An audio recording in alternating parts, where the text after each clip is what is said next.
They can't love you the way you can love you. Hey everybody, it's your big sister Tasha. Thank you for coming back to my channel, and I am here to help you create a life by your design through bettering your relationships, bettering yourself, and bettering your life.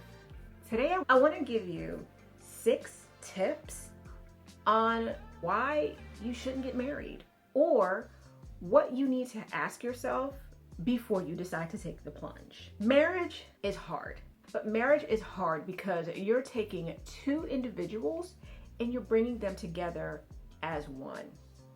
Just like when you have a friendship, sometimes when your differences arise, it can cause a little bit of tension in any relationship. It doesn't just have to be a marriage. It could be a friendship as well. We all don't like the same things. We all don't like to eat the same things. So those differences sometimes can cause a little bit of friction. But the thing is, you have to be able to handle the friction. And that's all a marriage is. Being able to handle the friction, get through your differences, and live a happy marriage or relationship. So on to the tips. Tip number 1, every time I hear someone younger than me say that they're going to get married or they want to get married, I always ask them, why? Why do you want to get married? What is it that makes people say, I want to get married? Is it the idea of living with someone for the rest of your life? Think about it. You are going to be dealing with somebody's stinky, nasty socks and drawers for the rest of your life. If you choose to. I mean, what is divorce rate now? Like 90%? But really, think about that. All jokes aside, why do you want to get married? Most people will say that they want to get married because they love the person that they're with. To me, love ain't enough. Because when you're dating someone, yes, you love everything about that person.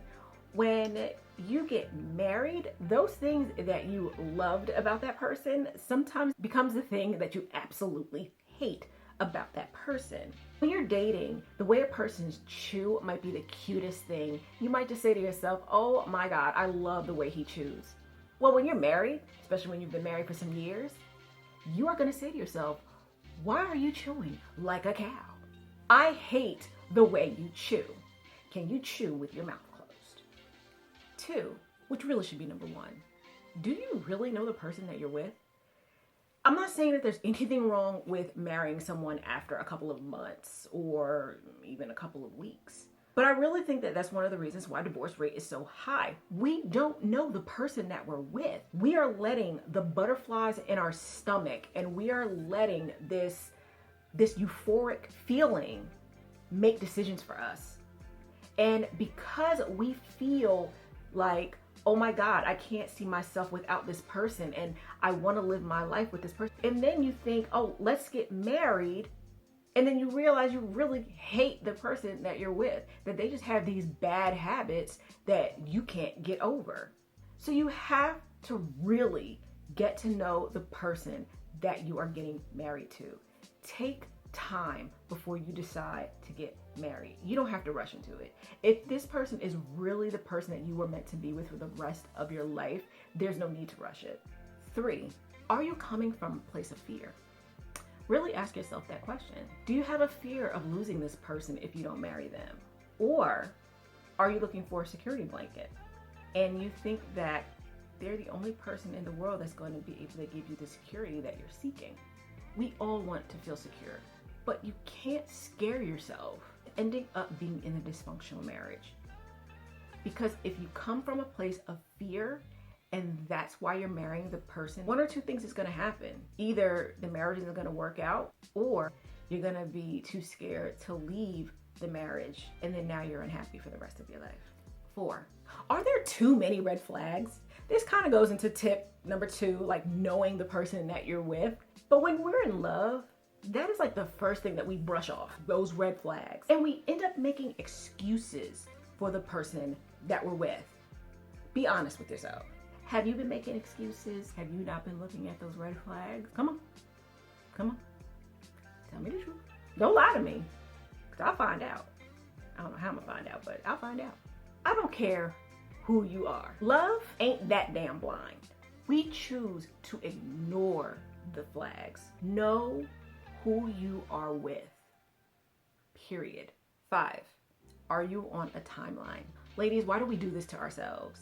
We always give ourselves timelines for whatever reason. We say, oh, I need to be married by the time I'm 28. I need to have my first kid by the time I'm 30.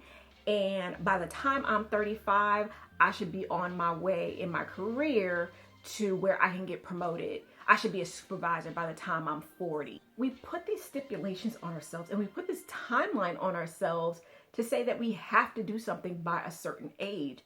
And then we get discouraged and we get upset when that certain thing don't happen by the age that we said it should happen. So if you're not married by the time that you're 28, that doesn't mean that your life is over. It's not.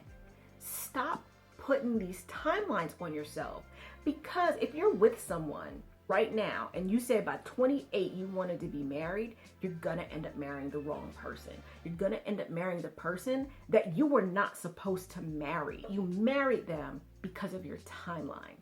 It wasn't even because of how you really felt. So now you're married by 28 and you're divorced by 32. Now what? Number 6, do you love yourself? This actually should be number 1. If you are somebody who's going through, I don't want to say an identity crisis, but because of social media, there are so many women that hate their bodies and hate who they are. But we put these stipulations on ourselves to say, because I don't look this way, I'm not attractive or I'm not pretty. And so we end up staying in a relationship because we feel like the person that we're with will accept us. Sweetheart, you have to accept yourself first. You shouldn't be in any relationship if you're not accepting yourself, if you're not happy with who you are. My question to me would be, how can you wholeheartedly love somebody when you can't even love yourself? There is no way that you can give someone else the love that they deserve when you won't even give yourself the love that you deserve. They can't love you the way you can love you.